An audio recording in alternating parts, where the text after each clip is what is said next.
When dealing with transcendental and practical esotericism, we can and even must emphasize the following. Everything which has been stated in occultism about geomantic boards, astrology, magical herbs, marvelous parchments with cryptographic languages, in spite of being absolutely noble and true, is certainly nothing but kindergarten, the minor part of the great wisdom inherited from the East. This wisdom consists of the radical transformation of oneself by means of the revolutionary asceticism of the new Aquarian age, an extraordinary mixture of the sexual arousal with spiritual longing. Indeed, we Gnostics are the elect ones, possessors of three great treasures that are A, the philosophical stone, B, the clavicle of Solomon, C, the Genesis of Enoch. These three factors constitute the living foundation of the apocalypse, besides the collections of Pistorius, the theosophy of Porphyry, and many other very ancient secrets. The absolute radical change within ourselves, here and now, would be impossible without the philosophical stone. Clearly and plainly speaking, I declare, the ens seminis, the entity of semen, is certainly that venerable matter, cited by Sendivogius, with which we must elaborate the philosophical stone. Sexual magic is the way. Thus, this is what I understood in my present reincarnation when I wanted to elaborate upon the philosophical stone. We can accomplish that alchemical maxim that states solvit coagul by means of the blessed stone. We need to dissolve the psychological I and coagulate the hydrogen Si12 within us in the form of the solar body's inner powers, virtues, etc. It is the philosophical stone that valorizes the sexual seed and gives the power of germination to it, like a mystical leaven that creates fermentation and raises the complete metallic mass in order for the king of creation to appear in his integral form, which is not the intellectual animal mistakenly called human being, but the authentic human willpower. Thelema acquires the power of transmutation that converts vile metals into gold. In other words, evil into good, in all circumstances of life.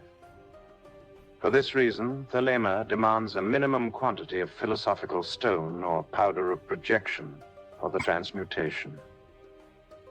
Each vile metal dissolved in the sexual alchemical crucible is always replaced with the pure gold of some new virtue, solve et coagul.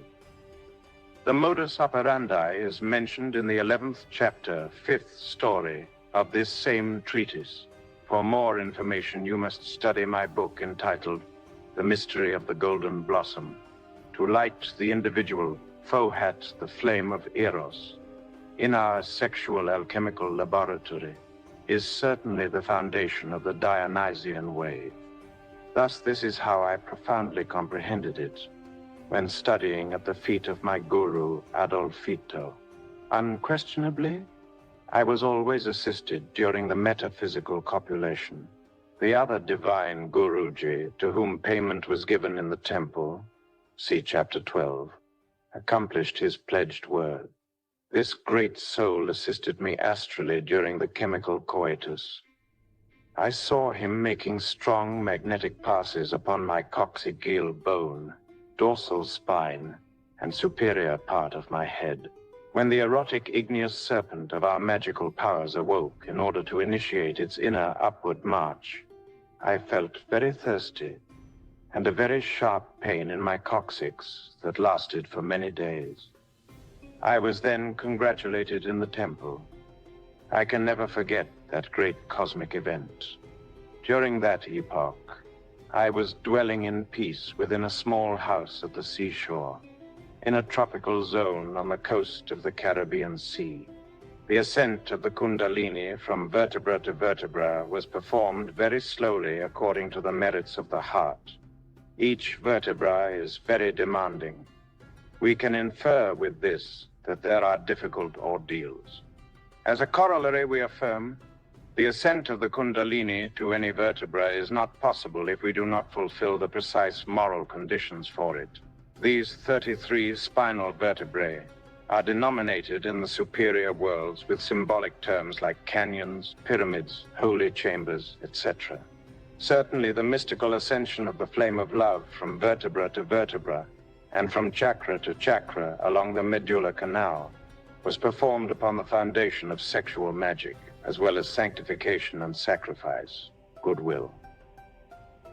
The assisting Mahatma granted me help by conducing the sacred fire from the coccygeal bone, base of the dorsal spine, to the pineal gland, situated as it is already known by physicians in the superior part of the brain.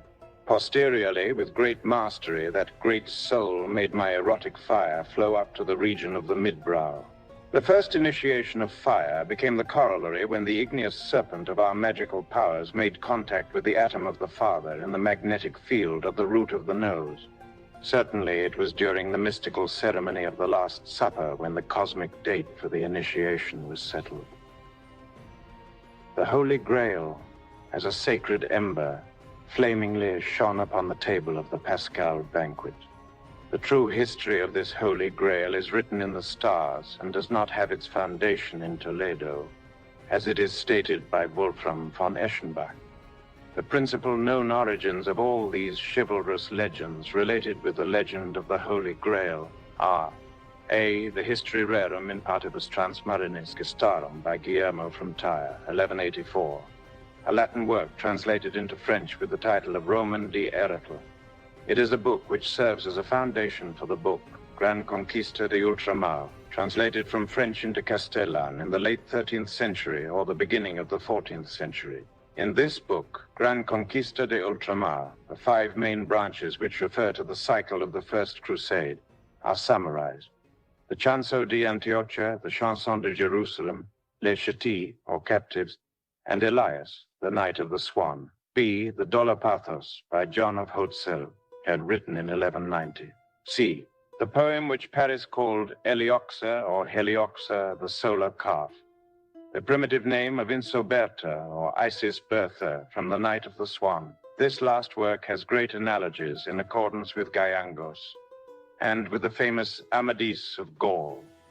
D. Parsifal and Titurel by Eschenbach. E. Count of the Grail by Chrétien de Troyes, 1175. Lohengrin or Swanritter, the Knight of the Swan, an anonymous Bavarian work from the 13th century published by Goeres in 1813. F. Tristan and Isolde by Godofred of Strasbourg, 1200 to 1220. And also there are many analogous Tristans found in literature. G. The Demand of the Holy Grail, with the marvelous acts of Lancelot and his son Galahad, 14th century, with all of its concordant works.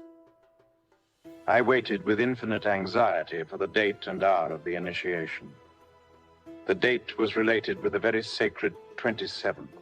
I wanted an initiation as the one obtained by Commander Montero in the temple Chapultepec, or like the initiation obtained by Gaines de Lara, the reincarnated Deva, in that Sancta Sanctorum or Adytum of the Templar Knights, on an extraordinary night of an eclipsed moon.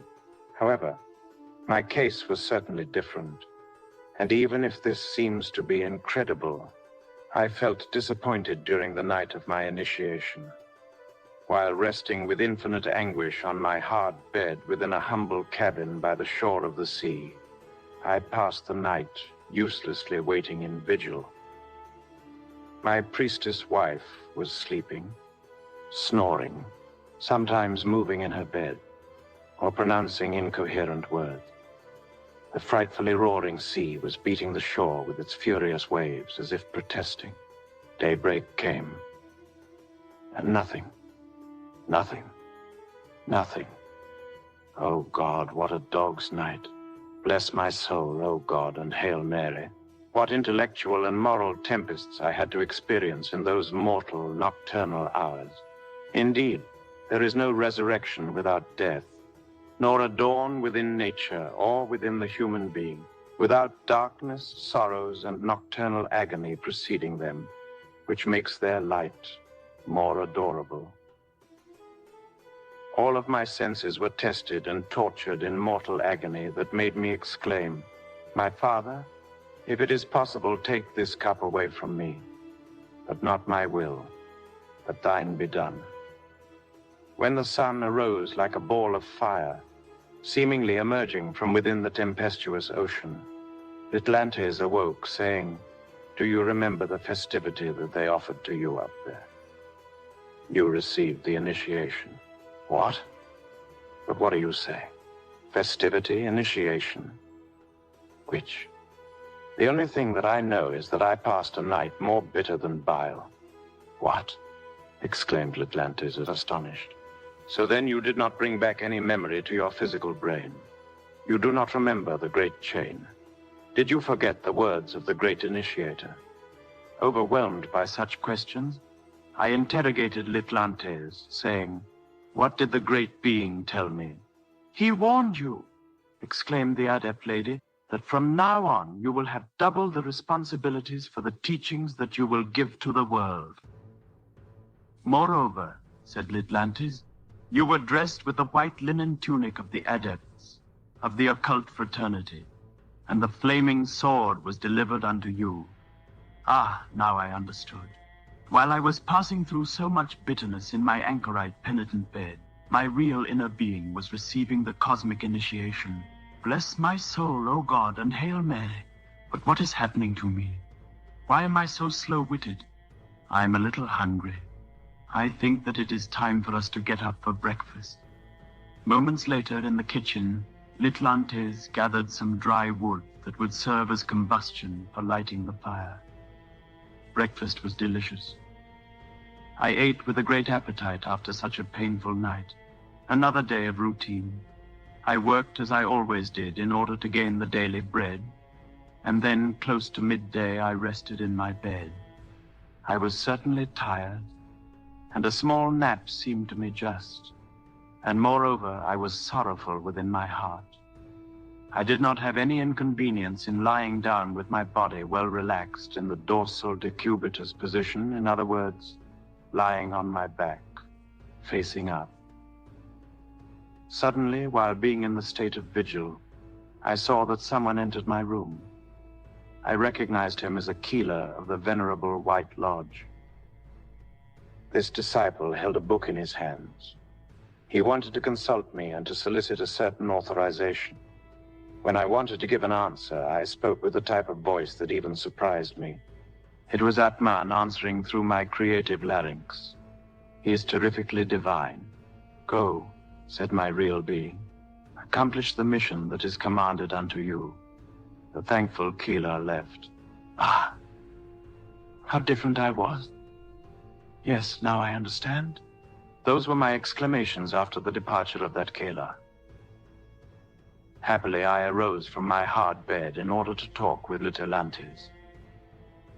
I needed to tell her what had just occurred. I felt as if something superlative, a transcendental ethnic change of an esoteric divine type, had operated within the interior of my consciousness. I was longing for the night.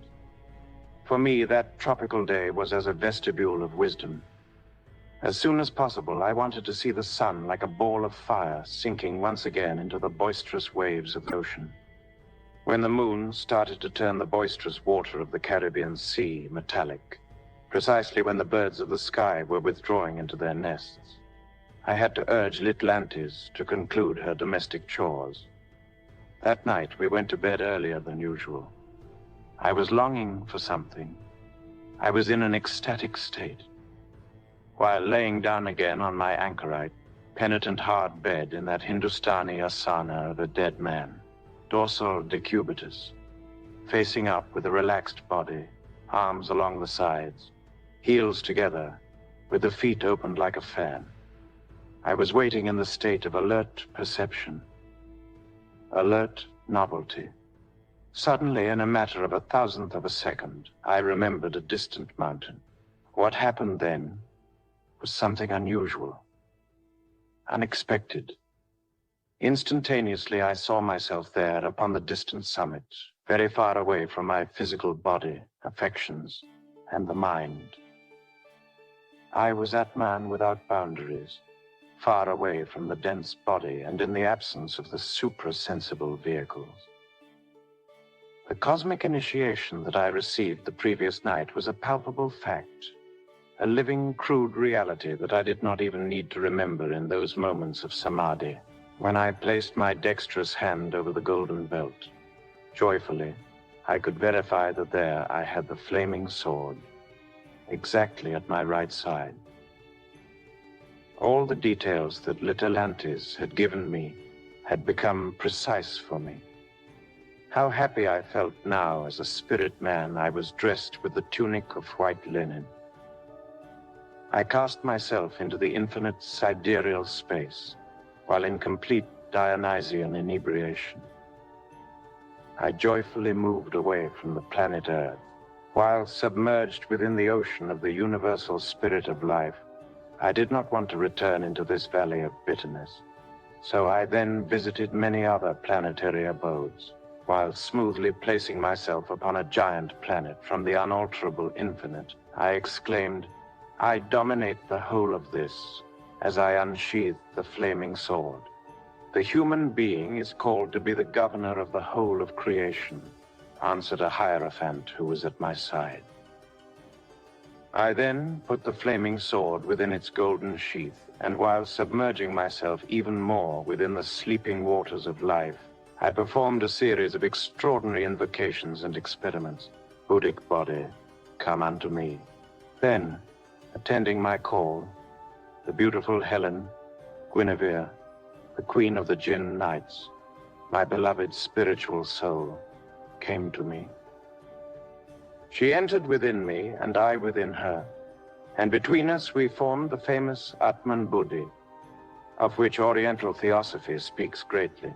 It has been said, and with just rightness, that Buddhi, the spiritual soul, is like a glass of alabaster, fine and transparent, within which the flame of Prajna, Atman, blazes. From within the very depths of the chaos, I continued to perform those singular invocations in a successive order, and I then called my human soul, saying, "Causal body, come unto me." I saw my human soul gloriously dressed with the causal vehicle, the theosophical superior Manus. How interesting that moment was when my human soul joyfully entered into me. At that moment, that theosophical triad, known in Sanskrit as Atman Buddhi Manus, was lucidly integrated in an extraordinary way. Unquestionably, Atman. In other words, the innermost has two souls. The first is the spiritual soul Buddhi, which is feminine. The second is the human soul, superior Manus, which is masculine. While inebriated with ecstasy, I subsequently called my mind as follows: "Mental body, come unto me." I had to repeat this invocation numerous times because the mind is tardy in obeying. But finally, it presented itself with great reverence, saying, "Lord, here I am. I have concurred to your call. Excuse me for being delayed. Did I accomplish your orders well?" In those instants in which I was going to give an answer, the solemn voice of my Pythagorean monad emerged from my profound interior, saying, "Yes, you obeyed well. Enter." That voice was like the Ruach Elohim, which, according to Moses, sowed the waters in the dawn of life. It is not irrelevant to emphatically state that I concluded these invocations by calling the astral body. This body was also a little delayed in coming to my esoteric core, but finally it entered within me. I, from within the chaos, the primitive abyss, already dressed with my supra-sensible vehicles, could have also called my physical body, which in those moments was within its anchorite and penitent, hard bed. Obviously, this body would have concurred to my call. This is never impossible. My physical body, which was resting in those very interesting moments within the hard bed, could be helped with the fourth aspect of Devi Kundalini. It could have abandoned the three-dimensional region of Euclid in order for it to concur to my call. However, I then preferred to emerge from within this vacuum in the sense of a completely unlimited and profound space, in order to return to the planet Earth. In those moments, I resembled a solitary ray emerging from the abyss of the Great Mother. The return to this planet of bitterness, governed by 48 laws, was relatively very quick. Frankly and plainly speaking, I declare, I returned into my physical body with complete self-cognizance by penetrating within this body through that marvelous door of the soul cited by Descartes. I am referring to the pineal gland. It is a pity that Cartesian philosophy ignores what objective knowledge is. Since such a type of pure knowledge is accessible to my cognitive faculties, I have written these lines for the good of our beloved readers.